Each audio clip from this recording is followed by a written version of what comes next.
Welcome to syllabus పట్టు job కొట్టు. ఈ రోజు మనం యూపీఎస్సీ మెయిన్స్ కి ప్రిపరేషన్ ఎలా ఉండాలి అన్న దానిపై మాట్లాడుతున్నాం. స్టూడియోలో ఉన్నారు తక్షశిల ఐఏఎస్ అకాడమీ నుంచి దుర్గా ప్రసాద్ గారు, అలాగే 136th ర్యాంక్ సంపాదించిన స్నేహ. దుర్గా ప్రసాద్ గారు, హాయ్ అండి. హలో అండి. And congratulations Sneha once again. Thank you ma'am. Thank you. Right, okay. ఈ 90 days కూడా ఎలా ప్రిపేర్ అవ్వాలి దాని మీద మాట్లాడదాం. రైట్, దుర్గా ప్రసాద్ గారు మీతో స్టార్ట్ చేస్తాను. ఎక్కడ కూడా ల్యాక్ లేకుండా ఉండాలి అని అంటే పిల్లలు ఎలా కాన్సన్ట్రేట్ చేయాలి? ఫస్ట్లీ ప్రిలిమ్స్ రిజల్ట్స్ మనకి అరౌండ్ 40 days తర్వాత రిజల్ట్ రావడం జరుగుతుంది. కానీ రిజల్ట్స్ గురించి ఆలోచించకుండా, ఎందుకంటే కట్ ఆఫ్ అనేది ఎక్స్పెక్టెడ్ కట్ ఆఫ్ మాత్రమే మనకి మార్కెట్లో తెలిసేది. కానీ సో ఎలా ఉంటుందో తెలుసుకోవడం మనకి ఇప్పుడు అవసరం లేదు. మనం ఇప్పుడు ఈ 90 daysని ఎలా ప్లాన్ చేసుకోవాలి, మన స్ట్రాటజీ ఎలా బిల్డ్ చేసుకోవాలి అనేది చాలా ఇంపార్టెంట్. కట్ ఆఫ్లో మనం బార్డర్లో ఉన్నాం కదా, ఫిలిమ్స్ రిజల్ట్ వచ్చిన తర్వాత అప్పుడు ఆలోచిద్దాము అనే ఒక ధోరణి అనేది ఇప్పుడు కరెక్ట్ కాదు.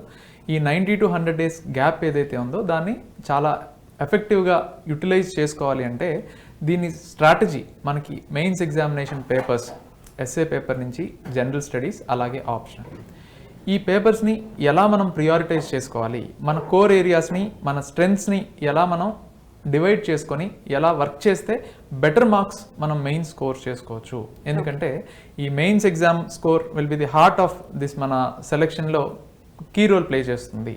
Okay, interview will be the nominal role. So ఇందులో మనం ఈ మెయిన్స్ 1750 మార్క్స్లో మ్యాక్సిమం స్కోర్ మనం ఎలా తీసుకురావాలి అనే దాని మీద మనం వర్క్ చేయడం అనేది చాలా ఇంపార్టెంట్. అంటే ఏ పేపర్స్ మీద ఎక్కువ కాన్సన్ట్రేట్ చేయాల్సిన అవసరం కనిపిస్తుంది అంటారు? మెయిన్గా మనం గమనిస్తే ఎస్ఏ పేపర్ అనేది ఎథిక్స్ పేపర్, అంటే paper 1, paper 5 and optional subject. ఈ 3 ఏరియాస్ అంటే ఎస్ఏ 250 మార్క్స్, అలాగే ఎథిక్స్ 250 మార్క్స్, అలాగే ఆప్షనల్ 500 మార్క్స్. ఈ 1000 మార్క్స్ మనం చాలా ఎర్లీగా సిలబస్ని కంప్లీట్ చేసుకోవచ్చు. అలాగే తక్కువ టైంలో ఎక్కువ స్కోర్ అనేది మనం సెక్యూర్ చేయడం జరుగుతుంది. మన ప్రీవియస్ ర్యాంకర్స్ మార్క్స్ చూసుకున్నా, ఎవరి మార్క్స్ చూసుకున్నా, మేజర్గా మనం టైం తక్కువ పెట్టి స్కోరింగ్ ఎక్కువ తీసుకునేది ఈ పేపర్స్. సో ప్రిపరేషన్లో కూడా మనం ఫస్ట్ ఎర్లీగా ఇది కంప్లీట్ చేస్తే మనకి అరే I have already completed 1000 marks preparation నేను కంప్లీట్ చేసేసాను అనే కాన్ఫిడెన్స్ వస్తుంది. ఎందుకంటే అదర్ జిఎస్ పేపర్స్లో రిమైనింగ్ 3 పేపర్స్లో ఆల్మోస్ట్ 14 to 15 ఏరియాస్ ఉన్నాయి. Geography, history, economy, polity, international relations, science and technology. So ఇలా అన్ని ఏరియాస్ని మనం కవర్ చేయాలి. 3 పేపర్స్, అది 750 మార్క్స్ కోసం అన్ని సబ్జెక్ట్స్ని, వాస్ట్ సిలబస్ని కవర్ చేయాలి. ఒక 1000 మార్క్స్ కోసం ఈ 3, బట్ 750 కోసం అవన్నీ కవర్ చేయాలి. బట్ అంటే ఇట్ ఈస్ ఇంటర్ రిలేటెడ్. ఆ 750 మార్క్స్ మనం ఎంత ప్రిపేర్ అయితే ఈ 1000 మార్క్స్ అంత బాగా మనకు ప్లస్ అవుతుంది. బట్ ఏంటంటే ఎర్లీగా ఫస్ట్ వీటి మీద ఫోకస్ చేసుకుంటే, మనం ఒక కాన్ఫిడెన్స్ వీటి మీద బిల్డ్ చేసుకుంటే నెక్స్ట్ లెవెల్ అవి, ఎందుకంటే ఆ వాస్ట్ సిలబస్ ఎంత చదివినా కూడా దానికి ఎండ్ పాయింట్ అనేది ఉండదు. సో ఫస్ట్ ఈ పేపర్స్ మీద ప్రాపర్ ప్రిపరేషన్ అనేది కంప్లీట్ చేసి, అలాగే ఆప్షనల్ మీద ఎక్కువ ఫోకస్ ఇనీషియల్ డేస్లో పెట్టేస్తే by the time result comes ఈ 3 కనుక మనం కంప్లీట్ చేసుకుంటే రిమైనింగ్ టైం మిగతా పేపర్స్ అన్నిటిని రివైజ్ చేసుకోవడానికి మనకి టైం దొరుకుతుంది. బికాస్ ప్రిలిమ్స్ రిజల్ట్ వచ్చే టైంకి మనకి రిమైనింగ్ టైం దొరికేది ఒక 40-45 days మాత్రమే. సో ఆ టైంలో ఇన్ని పేపర్స్, ఫర్ ఎగ్జాంపుల్ మనం టెస్ట్ సిరీస్ తీసుకున్నా, లేకపోతే ఇండివిజువల్గా పేపర్ వైజ్ తీసుకోవాలన్నా ఆ 40 days కనీసం రివిజన్ కాదు కదా, ఒక అన్ని టాపిక్స్ని ఒక గ్లాన్స్ ఇద్దామన్నా టైం సరిపోదు. సో ఆల్రెడీ మనం ప్రిపరేషన్లో ఉన్నాం కాబట్టి ప్రిలిమ్స్ బాగా రాసాం అనే ఒపీనియన్లో మనం ఈ 90 days ఎఫెక్టివ్గా యూటిలైజ్ చేసుకుంటేనే, ప్రతి మినిట్ చాలా వాల్యుబుల్గా మనం తీసుకుంటేనే మెయిన్స్ ఎగ్జామ్లో ఆ 3 hours టైం మనం బెనిఫిట్ చేసుకోగలం. Right, okay. రైట్ స్నేహ, మిమ్మల్ని అడుగుతాను, ప్రిపరేషన్ అన్నది అంటే మీరు ఆల్రెడీ ఇంటూ ఉన్నారు కాబట్టి ఈ ప్రిపరేషన్ అనేది ఎలా ప్లాన్ చేసుకోవాలి అన్నది ఒకసారి చెప్పండి. ఏం స్ట్రాటజీస్, ఏమైనా స్మార్ట్ వే ఆఫ్ లెర్నింగ్ ఉందా? మ్యామ్, యూపీఎస్సీలో బేసికలీ 3 levels ఉంటాయి కదా, ప్రిలిమ్స్, మెయిన్స్ అండ్ ఇంటర్వ్యూ. అందులో మెయిన్స్ అనేది లిటరలీ అది main exam ma'am. Prelims is just ఏమంటారు filtering layer. Interview will ensure that మీకు బెటర్ ర్యాంక్ వస్తుంది, మీ పర్సనాలిటీని చూపించడానికి మంచి ప్లాట్ఫామ్ వస్తుంది. బట్ ఐ థింక్ మెయిన్స్ ఏ లెవెల్ అయితే ఉందో అది మోస్ట్ ఇంపార్టెంట్ టు యాక్చువల్లీ మనకి ఏదైతే సర్వీస్ రావాలో, మన లిస్ట్లో పేరు రావాలి అంటే కూడా. So I think prelims to mains ఏదైతే విండో ఉంటుందో ఇప్పుడు మీరు చెప్పినట్టు 90 days window 80 days window, this is the most crucial period any student will experience ఈ ప్రిపరేషన్ పీరియడ్లో.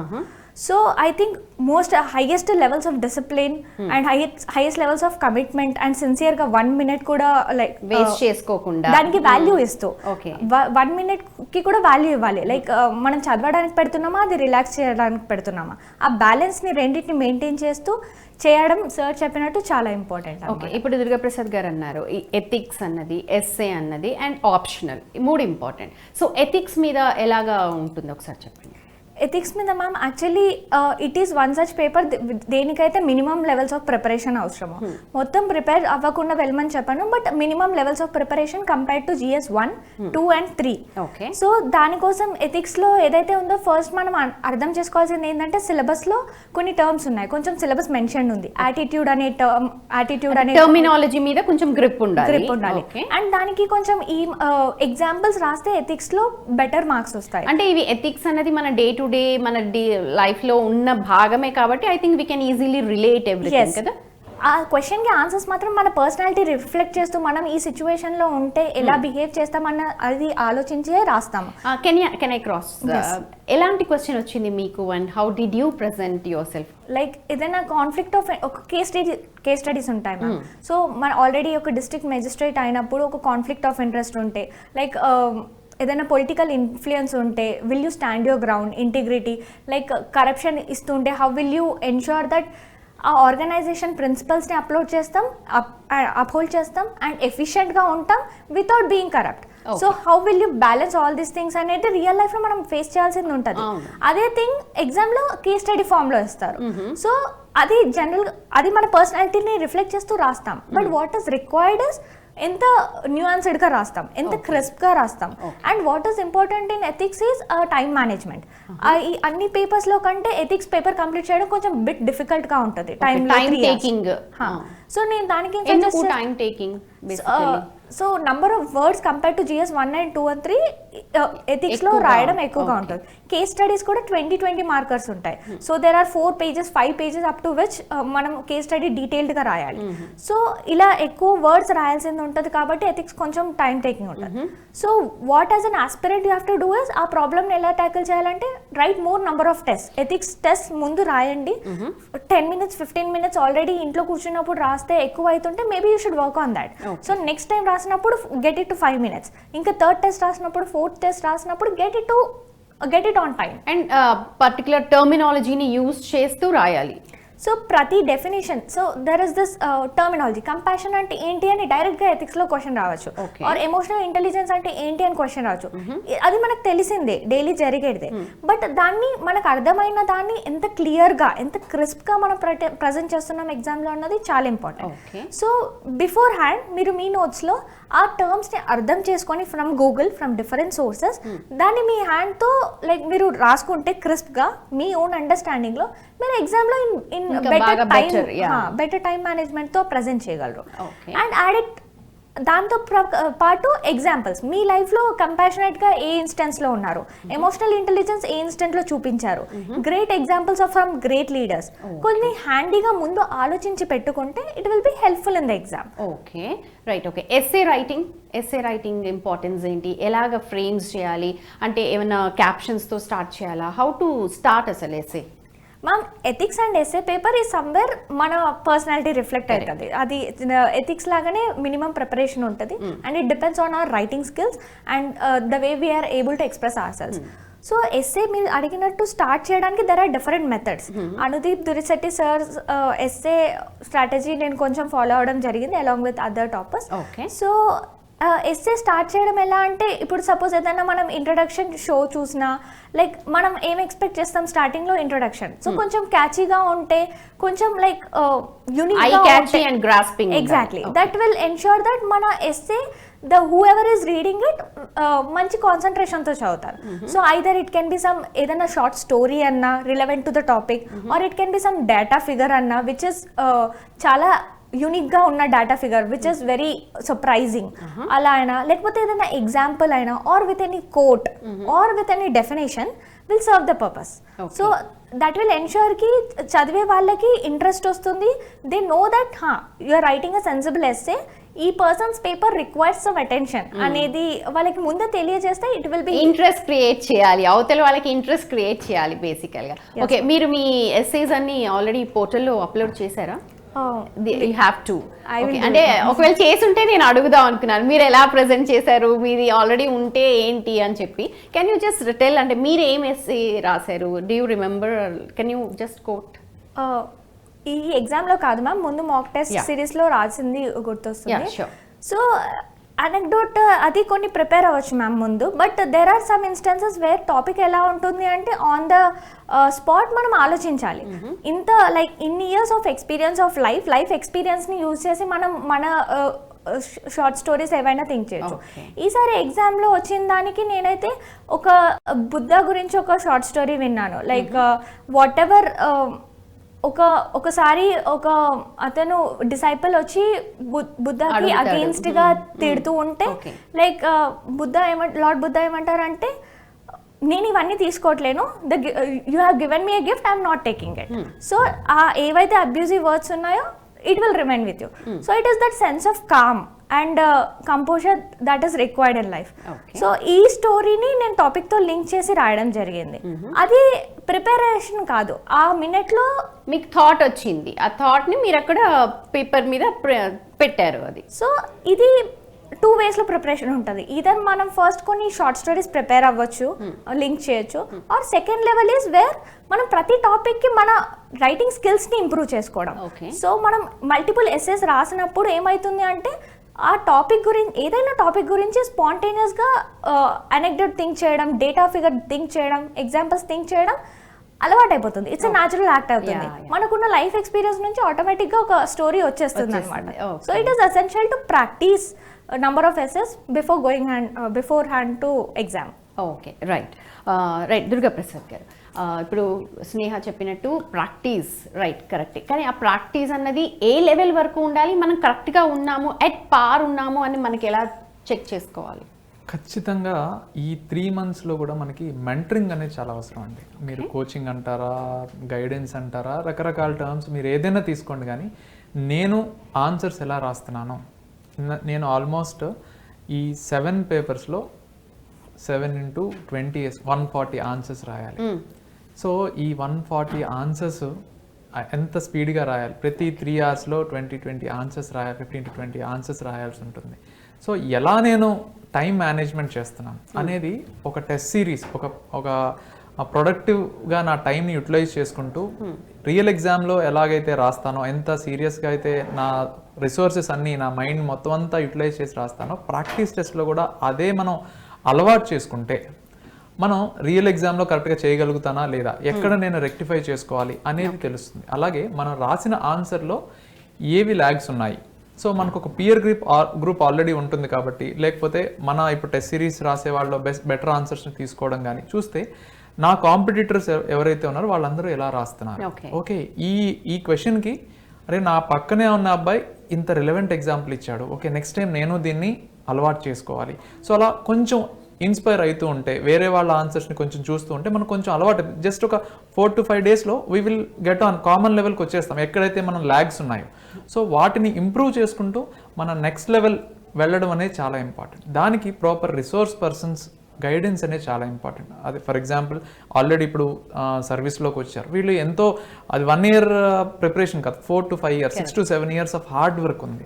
సో ఇలాంటి వాళ్ళ మెంటర్షిప్లో వీళ్ళ గైడెన్స్ తీసుకొని, వాళ్ళు ఎందుకంటే వాళ్ళు చాలా మిస్టేక్స్ చేస్తుంటారు పాస్ట్లో, ఆ మిస్టేక్స్ అన్నీ ఎందుకు చేయకూడదు, చేస్తే ఏమవుతుంది అనే వాటి ప్రాపర్ లాజిక్ రీజనింగ్ ఇచ్చి, మీరు ఇలా చేస్తే ఇంకా బెటర్గా ఉంటుంది అనే మనకు ఒక క్లారిటీ ఇస్తారు. సో ఆ ఇన్సైట్స్ మనం తీసుకొని ఎగ్జామ్ రాస్తే మనకి బెటర్ రిజల్ట్ వచ్చే అవకాశం ఉంది. సెల్ఫ్ ప్రిపరేషన్ అనేది ఇంపార్టెంటే, కానీ బట్ ఇన్ దిస్ వాస్ట్ కాంపిటీషన్లో మనం ఉన్నాం కాబట్టి, మిగతా కాంపిటీషన్ మనం దాటుకొని వెళ్ళాలి అంటే ప్రతి మైన్యూట్ ఆస్పెక్ట్ కూడా ఇక్కడ కౌంట్ అవుతుంది. సో అందుకని ప్రతి చిన్న లిటిల్ బిట్ -1లో ఉన్న మైనస్ని కరెక్ట్ చేసుకోవాలి అంటే మనకు ఒక ప్రాపర్ గైడెన్స్ అనేది చాలా అవసరం. స్నేహ, ఇప్పుడు ఎలా మెంటర్ని ఎలా చూస్ చేసుకోవాలి? అంటే ఒక బోల్డ్ మంది మెంటర్స్ ఉంటారు, బట్ మనకు అయితే వీళ్ళు ప్రాపర్గా గైడ్ చేస్తున్నారు, నాకు ఇది అర్థమవుతుందని మనం ఎలా చూస్ చేసుకోవాలి? మ్యామ్ ఐ థింక్ అది ఇండివిజువల్గా ఇండివిజువల్ లెవెల్. సో లక్కీలీ నేను 3 years 4 years 4th అటెంప్ట్లో చేశాను కాబట్టి ఐ గాట్ ఫ్రెండ్స్. 3rd అటెంప్ట్లో క్లియర్ చేసిన వాళ్ళు, నాతో ముందు నుంచి చదివిన వాళ్ళు చాలా హెల్ప్ చేశారు. Really they were like mentor to me అనమాట. నేను పంపిన ఆన్సర్స్ నేను ఫ్రెండ్స్కి పంపించడం, వాళ్ళ ఒపీనియన్స్ ఇవ్వడం చాలా హెల్ప్ అయింది నాకు. అండ్ వాళ్ళ ఆన్సర్ కాపీస్ నేను చూడడం వల్ల నా level of answers I do agree. Everybody అంటే ఈ రోజు మీరు ఈ పొజిషన్లో ఉన్నారంటే ప్రతి ఒక్కరు మీ మెంటర్, అంటే ఒకరు ప్రాపర్గా మెంటర్ అని కాకపోయినా ప్రతి ఒక్క లెవెల్లో వాళ్ళు మిమ్మల్ని కరెక్ట్ చేసిన వాళ్ళే. కాకపోతే మీరు వీళ్ళకు పంపాలి అని అంటే వాళ్ళ మీద మీకు కాన్ఫిడెన్స్ ఉండాలి కదా, అది నేను అడుగుతున్నాను. సంబడి ఎవరైతే లైక్ చాలా మిస్టేక్స్ చేసి ఇక్కడ వరకు వచ్చారో I think will be the very right person. Okay. So mains రాసేసి మెయిన్స్లో తప్పులు చేసి వచ్చిన వాళ్ళు, మెయిన్స్ కంప్లీట్ చేసి who have crossed that means barrier, I think will be the right person to provide the guidance. Okay, right, okay. ఈ time management ఉంది కదా, సో ఎవ్రీ మినిట్ కూడా వేస్ట్ చేసుకోకుండా ఎలా టైం మేనేజ్మెంట్ చేయాలి ఒకసారి క్రిస్ప్గా చెప్పండి. టైం మేనేజ్మెంట్ అంటే ఈ 90 days షెడ్యూల్ చెప్తాను మ్యామ్, నేను ఫాలో అయింది. I think everybody should modify it according to their own, వాళ్ళ సొంతంగా కొంచెం. సో ఈ 90 daysలో నేనేం చేశానంటే రిజల్ట్స్ వచ్చే ముందు వరకు సార్ చెప్పినట్టు ఆప్షనల్ కంప్లీట్ చేశాను. Anthropology 1 reading at a go ఒకసారి రివైజ్ చేసేసి, దాంతోపాటు ఆంథ్రోపాలజీ కొంచెం హెవీగా అవుతుంది అన్న అప్పుడు GS4 is something I really love, ethics papers రాయడం. సో దాన్ని ఎథిక్స్ పేపర్స్ రాయడంతో సబ్స్టాన్షియేట్ చేసేదాన్ని. సో అలా టైంని ఎఫిషియెంట్గా ఆంథ్రోపాలజీ అండ్ ఎథిక్స్తో రిజల్ట్స్ వచ్చే వరకు చేసేసి, ఆ తర్వాత GS 1, 2, 3 పేపర్స్ మీద ఫోకస్ చేశాను. GS 1కి ఒక 4 days 5 days పెట్టుకొని ఒక్కొక్క సబ్ టాపిక్ని క్లియర్గా కంప్లీట్ చేస్తూ దాంట్లో వాల్యూ ఎడిషన్ చేస్తూ దాన్ని రివైజ్ చేయడం.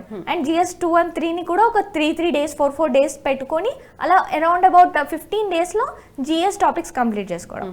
ఆ తర్వాత ఒక 5 days to 10 days ఇచ్చేసి value addition and current affairs. So ఏదైతే ఆ ఇయర్లో లాస్ట్ 1 yearలో జరిగిన కరెంట్ అఫైర్స్ని ఇప్పుడు ఆల్రెడీ ప్రిపేర్ అయిన GS నోట్స్కి యాడ్ చేయడం, అప్గ్రేడ్ చేసుకోవడం. సో ఇలా ఆల్మోస్ట్ 20 days ప్లస్ ఒక 25 days 45 days ఒక 1 రౌండ్కి సరిపోతుంది మ్యామ్. ఆ తర్వాత then next 40 days is really crucial అనమాట. ఆ తర్వాత ఇంకొక 20 daysలో ఇంకొక సేమ్ థింగ్ మనం 2x స్పీడ్లో చేయాలి, ఇంకా ఫాస్టర్గా కంప్లీట్ చేసేయాలి. Anthro and optional and GS. Maybe చాలా బోర్ కొడుతుంది అని అనుకున్న వాళ్ళు హాఫ్ డే ఆంథ్రో చేయడం, హాఫ్ డే GS చేయడం will be really according to their thing. ఆ తర్వాత I think what is essential is ఒకటి సిమ్యులేషన్ టెస్ట్ రాయడం నాకు హెల్ప్ అయింది అనమాట ఈసారి. సో 1 month ముందు ఎగ్జామ్ ముందు and 10 days before real exam, so 2 times ఏదైతే మీరు రియల్గా ఫైనల్గా మెయిన్స్ ఎగ్జామ్ ఫేస్ చేస్తారో అదే మోడల్లో ఇప్పుడు మీరు ఎగ్జామ్ రాయండి. ఇంట్లో కూర్చొని రాస్తారా, ఇన్స్టిట్యూట్కి వెళ్ళి రాస్తారా, doesn't matter. So essay paper 1 day, next day GS 1 and 2, ఆ తర్వాత 3 and 4 ఒక డే గ్యాప్ తీసుకొని 2 days గ్యాప్ తీసుకొని ఆప్షనల్ టెస్ట్. సో ఇది ఏదైతే ఉందో మనకి actually it is preparing us for real mains exam. So ఇలా 1 month ముందు అండ్ 10 days ముందు or according to your own time table అలా ఒక 1 or 2 సిమ్యులేషన్స్ చేస్తే ఫైనల్ ఎగ్జామ్ రోజు it will be like 3rd simulation. Okay, అలవాటు అయిపోతుంది అప్పటికి. Okay, right. యాజ్ మీ ఆప్షనల్ ఆంథ్రోపాలజీ కాబట్టి ఆంథ్రోపాలజీ ఆప్షనల్గా తీసుకునే వాళ్ళకి ఏమైనా టిప్స్ ఒకసారి?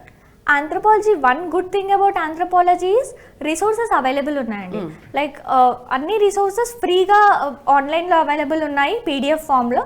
అండ్ టాపర్స్ నోట్స్ అవైలబుల్ ఉన్నాయి, టాపర్స్ కాపీస్ అవైలబుల్ ఉన్నాయి, గైడెన్స్ చేయడానికి మెంటర్స్ అవైలబుల్ ఉన్నారు. So I think best thing is to use all of them. So ఆంథ్రోపాలజీలో ఐదర్ మీరు టాపర్స్ నోట్స్ తీసుకొని ప్రిపేర్ అవుతున్నా కూడా ఆర్ మీ ఓన్ నోట్స్ చేద్దాం అనుకున్నా కూడా మల్టిపుల్ సోర్సెస్ నుంచి రిఫర్ చేసి ఒక ఫైనల్ సోర్స్కి రావడం చాలా ఇంపార్టెంట్. సో ఆంథ్రోపాలజీలో ప్రాబ్లం ఏంటంటే it's a problem of plenty, చాలా సోర్సెస్ ఉన్నాయి. సో ఏమవుతుంది అంటే ఎవ్రీ 6 months ఒక కొత్త బుక్ వస్తుంది. సో ఆ కొత్త బుక్ లో నుంచి చదువుదాం, దిస్ ఇస్ బెటర్ అనేసి వెళ్తూ ఉంటారు. అదే మేజర్ గా ఆంథ్రోపాలజీలో జరిగే ప్రాబ్లం. సో మీరు ఏదైనా నోట్స్ చేసుకుంటే దాంట్లో నమ్మకం ఉంచుకోండి, అందులో వాల్యూ ఎడిషన్ చేసుకోండి, అదే చదవండి. ఒకవేళ మీకు టైం షార్టేజ్ వల్ల ఒకవేళ నోట్స్ చేయలేకపోతే ఏదైనా ఒక్క నోట్స్ మీరు ఏదైతే నచ్చిందో ఆ ఒక్క నోట్స్కి ఫిక్స్ అవ్వండి, 2-3 చూడండి, అందులో నుంచి ఒకటి ఫైనలైజ్ అవ్వండి, అది ఒక్కటి మాత్రం ఫైనల్గా పెట్టుకోండి. ఓకే, మేబీ దాంట్లో ఒక పాయింట్స్ యాడ్ చేసుకోవచ్చు, ఓవర్ ద ప్రిపరేషన్ వాల్యుయేషన్ చేయొచ్చు, but don't deviate into other sources. Okay. Sneha చెప్తుంది ఏంటంటే ఒక బుక్ని ఒకసారి కాదు 10 సార్లు చదవడం, కానీ 10 బుక్లని ఒకసారి చదవటం కాదు, అంతేనా? రైట్. ఓకే, దుర్గా ప్రసాద్ గారు ఫైనల్ వర్డ్ ఒకసారి. అంటే మెయిన్స్ ఎగ్జామినేషన్ మనకి 5 days జరుగుతుందండి. 5 daysలో మనం 9 papers ఆల్మోస్ట్ రాయాలి. సో ఎన్ని అవర్స్ రాయాలి? రోజులో ప్రతి 2 papers రాయాలనుకుంటే ఎంత టైం రాయాల్సి ఉంటుంది, మన ఎనర్జీస్ ఎంత ఎఫెక్టివ్గా యూటిలైజ్ చేయాలన్నా. సో అది ఆ రోజు మనం అంత బాగా రాయాలి అంటే ఈ రోజు నుంచి ఎన్నిసార్లు మనం రిపిటేటివ్గా రివిజన్ చేస్తున్నాము, ఎన్నిసార్లు మనం ఆన్సర్స్ రాస్తున్నాము అనేది చాలా అవసరం. ఎందుకంటే ఈ రోజు మనం కొత్తగా చదవాలి, ఇంకా సిలబస్ అవ్వాలి అనే స్టేజ్లో ఉండం. ఆల్రెడీ చదివిన దాన్ని ఇప్పుడు రివిజన్ చేసుకునే స్టేజ్లో ఉంటాం. దీనికి మనం ఆల్రెడీ ప్రిపేర్ చేసుకున్న నోట్స్, ఎందుకంటే ఆల్రెడీ June 5th అంటే ఆల్రెడీ ఇట్స్ టైం అయిపోయింది, ఆల్రెడీ చేస్తూ ఉండాలి, ఇన్ ద వే ఉండాలి. సో ఆల్రెడీ మనం ప్రిపేర్ చేసుకుని ఎంతో మెటీరియల్ని గ్యాదర్ చేసుకొని దాన్ని ఫిల్టర్ చేసుకొని మన పర్సనల్ నోట్స్ రాసుకొని ఉంటాం. ఇయర్స్ టుగెదర్ మనం ఆ వర్క్ చేసి ఉంటాం. ఆ ఎఫర్ట్స్ని ఇప్పుడు షార్ట్ టైంలో రివిజన్ చేసుకోవాలి, టెస్ట్ రాయాలి, మళ్ళీ అప్డేట్ చేసుకోవాలి, దాన్ని ఫీడ్బ్యాక్ తీసుకొని కరెక్షన్స్ చేసుకోవాలి. ఇదే వర్క్, వేరే మళ్ళీ కొత్తగా ఏదో చేయాలి వాల్యూడ్. ఎందుకంటే ఆ ఎగ్జామ్లో ఉన్న 3 hours నాకు గుర్తుకు రావాల్సిన డేటా నేను ఇయర్స్ టుగెదర్ చేసిన హార్డ్ వర్క్. సో నేను ఇన్ని number of times repetition and revision చేస్తే ఆ టైంలో కరెక్ట్ టైంకి నాకు గుర్తొస్తుంది. Right. Okay, thank you so much ఇద్దరికి కూడా. ఇద్దరు చెప్పేది ఒకటే, RRR రీడ్ రిపీట్ రివిజన్, అంటే practice makes everyone perfect. So మీరు ప్రాక్టీస్ చేస్తేనే మీరు మెయిన్స్ని క్రాక్ చేస్తారు. ఐ థింక్ ఇద్దరు ఇచ్చిన టిప్స్ మీకు యూస్ఫుల్ అని అనుకుంటున్నాం. Thank you for watching.